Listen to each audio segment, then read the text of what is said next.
আচ্ছা দেখো, আগের ভিডিওতে আমরা বৃত্তের যে থিওরিটা ছিল সেটা নিয়ে আলোচনা করেছি। তো আজকে আমাদের শুরু করার কথা হচ্ছে এক্সারসাইজ। তার মানে বৃত্তের এক্সারসাইজ হচ্ছে এক্সারসাইজ 3। এটা আমরা শুরু করব এমসিকিউ দিয়ে। প্রথমেই বলে রাখি যে সব কোয়েশ্চেনের অ্যান্সার কিন্তু আমি করে দেব না, আমি কয়েকটা জিনিস করে দেব, বাকিগুলো তোমরা নিজেরা করবে। করে যদি বুঝতে অসুবিধা হয় বা কোনোটাতে আটকায় তখন আমাকে অবশ্যই জানাবে হোয়াটসঅ্যাপের মাধ্যমে। তো প্রথম যে প্রশ্নটা দেওয়া আছে এখানে একটা সাধারণ বৃত্তের সমীকরণ দেওয়া আছে এবং বলা হচ্ছে বৃত্তটির কেন্দ্রের স্থানাঙ্ক নির্ণয় করো। ঠিক আছে, তো বৃত্তের সমীকরণটা আমি লিখে নিই, দেখা যাক কী আছে বৃত্তের সমীকরণ।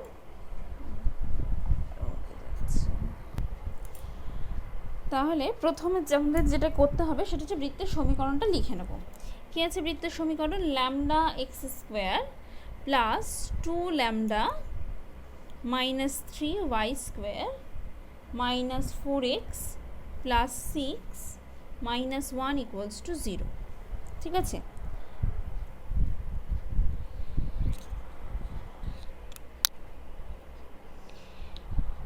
এখানে আমাদের ক্যালকুলেশনের বিষয় হচ্ছে কেন্দ্রের স্থানাঙ্ক কত, তাই তো?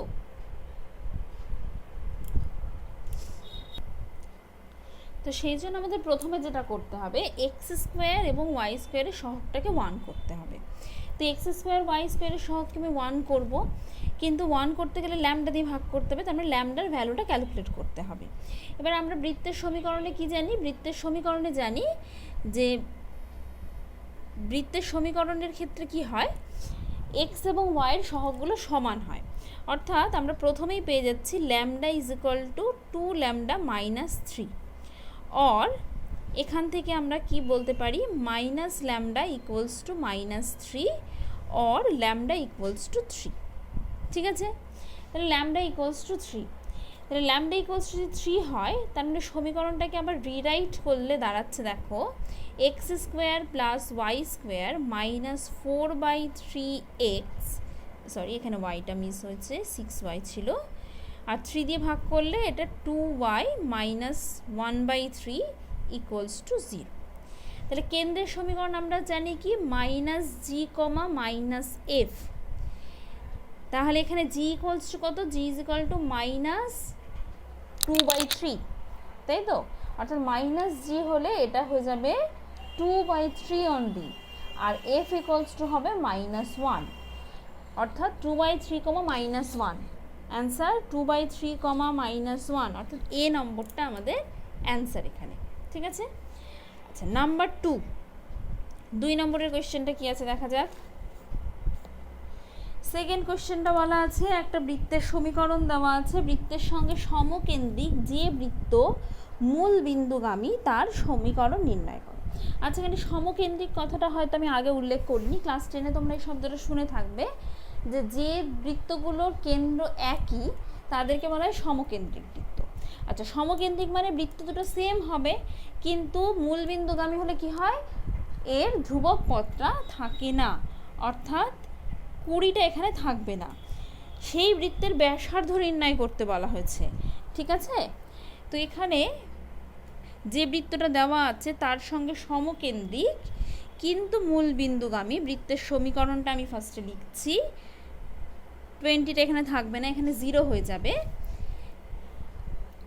তাহলে তার ব্যাসার্ধ কি হবে? ব্যাসার্ধ হবে √ওভার জি স্কোয়ার, অর্থাৎ 4/2 তার whole square plus F square, অর্থাৎ মাইনাস 2/2 তার হোল স্কোয়ার মাইনাস সি, কিন্তু এখানে তো সি নেই, অর্থাৎ 2 স্কোয়ার অর্থাৎ 4, এটা 1 স্কোয়ার মানে 1, অর্থাৎ √5। ব্যাসার্ধ হয়ে যাচ্ছে √5 একক। ঠিক আছে, অর্থাৎ সি নাম্বারটা আমাদের অ্যান্সার। আচ্ছা, নেক্সট 3 নম্বর কি আছে, এ এবং বি বিন্দু দুটি সংযোজক রেখাংশ যে বৃত্তের ব্যাস তার সমীকরণ নির্ণয় করো। এটা ক্লাস 9-এ তোমরা করে এসছো, বৃত্তের সমীকরণ করনি, কিন্তু এই ধরনের অঙ্ক তোমরা করেছো। এটা তোমরা নিজেরা বুদ্ধি খাটিয়ে করবে, এটা আমি করে দেবো না, ক্লাস 3-এরটা আমি করবো না। আচ্ছা, নেক্সট একটা বৃত্তের সমীকরণ দেওয়া আছে। বৃত্তটি স্পর্শ করে এক্স অক্ষকে, ওয়াই অক্ষকে, উভয় অক্ষকে, কোনোটিই নয়। তো কি হবে? এটা কোন অক্ষকে স্পর্শ করছে বলে মনে হচ্ছে? এটা কি কোনো অক্ষকে স্পর্শ করছে বলে মনে হচ্ছে? দেখো, আমরা একটু চলে যাই।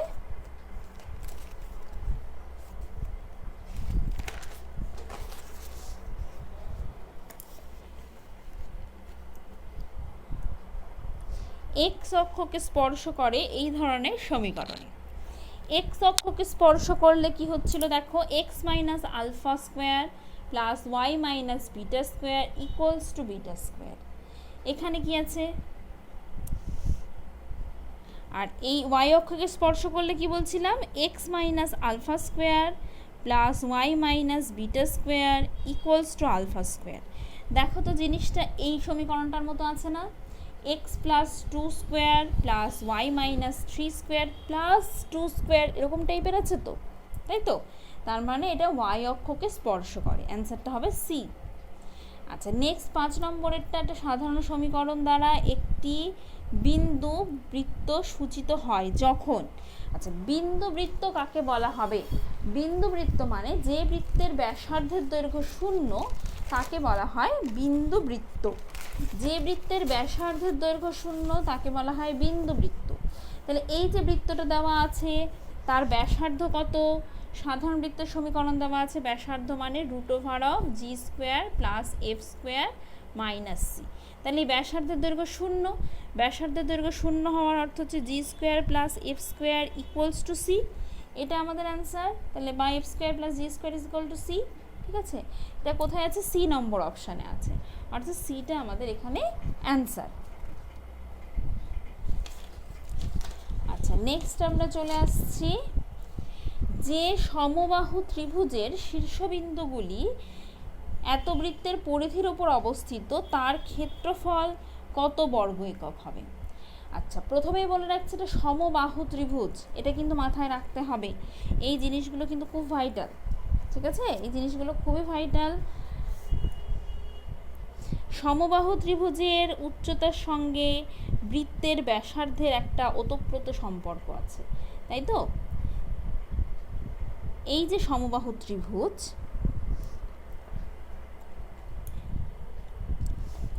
তার শীর্ষবিন্দুগুলো বৃত্তটার উপর অবস্থিত। আমি ছবিটাকে বুঝিয়ে দিচ্ছি, জিনিসটা তোমরা নিজেরাই করতে পারবে। তো এই বৃত্তের সমীকরণ দেওয়া আছে, তাহলে কেন্দ্রের স্থানাঙ্ক আমি জানি, বৃত্তের ব্যাসার্ধের দৈর্ঘ্য আমার জানা, তাই তো? এবার এই বৃত্তের ব্যাসার্ধ আমি কি করছি, এই উচ্চতাটা অঙ্কন করছি, সমবাহু ত্রিভুজের উচ্চতাটা অঙ্কন করছি। এবার দেখো, সমবাহু ত্রিভুজের উচ্চতাটা কেন্দ্রতে কি হবে, 2:1 রেশিওতে ডিভাইড হয়ে যাবে। কারণ আমরা জানি সমবাহু ত্রিভুজের যেটাই উচ্চতা সেটাই মধ্যমা, সেটাই সব কিছু, তাই তো? তাহলে মধ্যমাগুলো আমরা কি জানি, পরস্পরকে 2:1 রেশিওতে ডিভাইড করে। এবার তাহলে এই ব্যাসার্ধের জায়গাটা হবে 2 আর এই জায়গাটা হবে 1। তার মানে ব্যাসার্ধের দৈর্ঘ্য দেওয়া থাকলে আমরা পুরো উচ্চতাটা ক্যালকুলেট করতে পারবো। আচ্ছা, ঠিক আছে, করেই দিচ্ছি। X square plus y square করতে করতে বোঝায়, তাহলে হয়তো জিনিসটা আর ক্লিয়ার হবে। 6y minus 23 equals to 0। তাহলে ব্যাসার্ধ কত দাঁড়াচ্ছে? ব্যাসার্ধ হলো √g স্কোয়ার। জি মানে এখানে -2, -2 স্কোয়ার হচ্ছে 4। আচ্ছা, এফ মানে হচ্ছে -3, -3 এর হোল স্কোয়ার 9, সি মানে -23, অর্থাৎ এখানে হয়ে যাবে -c করলে +23। এত একক, যেহেতু এমসিকিউ তাই আমি অত একক লিখছি না। আচ্ছা, 23 আর 4 27, 27 আর 9 36, অর্থাৎ ব্যাসার্ধ হয়ে যাচ্ছে 6। বেশ, এবার যদি ব্যাসার্ধ 6 হয় তাহলে বৃত্তের ত্রিভুজের উচ্চতার দৈর্ঘ্য হবে, ত্রিভুজের উচ্চতা কত হবে? 3/2 × 6। কি করে পেলাম? ব্যাসার্ধের আনুপাতিক ভাগহার কত? 2/3, তাই তো? কতর মধ্যে আছে? উচ্চতার মধ্যে। এত ইন্টু উচ্চতা করলে আমি পাই বৃত্তের ব্যাসার্ধ। ঠিক আছে, তাহলে এটাকে যদি উল্টে দিই, উচ্চতা ইকুয়ালস টু কত হবে? ব্যাসার্ধ ইন্টু 3/2, সেটাই করেছি এখানে। ঠিক আছে, এই জিনিসটাই করলাম। তাহলে কাটাকাটি হলে ওটা হয়ে যাচ্ছে 3, 3 × 9, তার মানে ত্রিভুজের উচ্চতা হয়ে যাচ্ছে 9। তাহলে সমবাহু ত্রিভুজের উচ্চতা যদি 9 হয়, তার ক্ষেত্রফল কত হবে? উচ্চতা 9 হলে বাহুর দৈর্ঘ্য,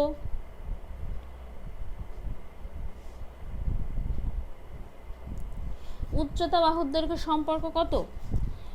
√3/2 ইন্টু বাহুর দৈর্ঘ্য ইকুয়ালস টু উচ্চতা, তাই তো?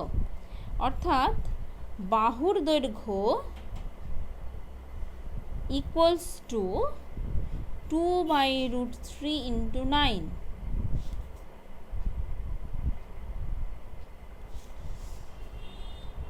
অর্থাৎ এটাকে লিখতে পারি 2 × 3√3, 2 × 3√3। আচ্ছা, তাহলে ক্ষেত্রফল কত দাঁড়াবে? ক্ষেত্রফল হচ্ছে √3/4 ইন্টু বাহু স্কোয়ার, অর্থাৎ 6√3 এর whole square. √3/4 into 36 into 3, 4 × 9 = 36, 3 × 9 = 27, 27√3। Answer হলো বি নম্বর।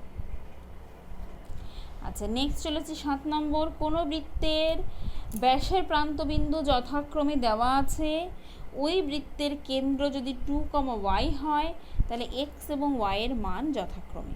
আচ্ছা, আমরা কি জানি? ব্যাসের প্রান্তবিন্দু দেওয়া আছে, তাহলে ব্যাসের দুটো বিন্দুর প্রান্তবিন্দুদ্বয়ের মধ্যবিন্দুটা হলো আমাদের বৃত্তের কেন্দ্র। তাহলে x + 3/2 = 2, আবার 3 + 5/2 = y। এখান থেকে x আর y এর মানটা আমি ইজিলি পেয়ে যাব। নিচের কোন বিন্দুটি এত বৃত্তের ওপর অবস্থিত? বসে বসে দেখে নাও কোন বিন্দুটা হবে।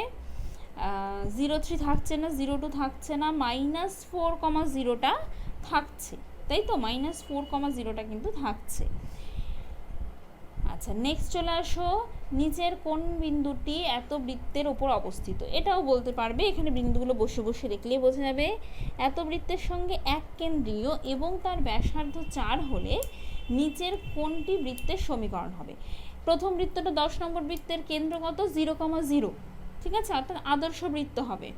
এবং বৃত্তের ব্যাসার্ধ যদি 4 হয়, তাহলে বুঝতেই পারছি x² + y² = 4², অর্থাৎ 16। তাহলে ডিটা হবে অ্যান্সার। আচ্ছা, 11 নম্বর, নিচের কোনটি এত বৃত্তের ব্যাসার্ধ? এটা খুবই ইজি। নেক্সট, এত বৃত্তের যে কোনো বিন্দুতে অভিলম্ব সর্বদাই নিচের কোন বিন্দুটির মধ্য দিয়ে যায়? আচ্ছা, এটা কিন্তু ক্লাস 10-এর একটু বুদ্ধি কাজে লাগালে আমার মনে হয় পারবে বলতে। এটা একটুখানি তোমাদের উপরেই ছাড়ছি, দেখো কি মনে হয় যে 12 নম্বরের অ্যান্সারটা কি হবে। আচ্ছা, নিচের কোনটি ঠিক? এত বৃত্তটি x অক্ষকে স্পর্শ করে, y অক্ষকে স্পর্শ করে, উভয় অক্ষকে স্পর্শ করে, কোনো অক্ষকেই স্পর্শ করে না। দেখো, y - β² = β², তাই তো? তাহলে এটা x অক্ষকে স্পর্শ করছে, ঠিক আছে? যদি ব্যাসার্ধের দৈর্ঘ্য বিটার সঙ্গে ইকুয়াল হয়, তাহলে সেটা x অক্ষকে স্পর্শ করে, আর যদি ব্যাসার্ধ আলফার সঙ্গে ইকুয়াল হয়, তাহলে সেটা y অক্ষকে স্পর্শ করে। ঠিক আছে, তার মানে MCQগুলো আমাদের আলোচনা করা হয়ে গেল। নেক্সট ভিডিওতে আমরা পরের যেগুলো আছে, অর্থাৎ SAQ এবং সংক্ষিপ্ত এই যেগুলো আছে, সেগুলো নিয়ে আলোচনা করব।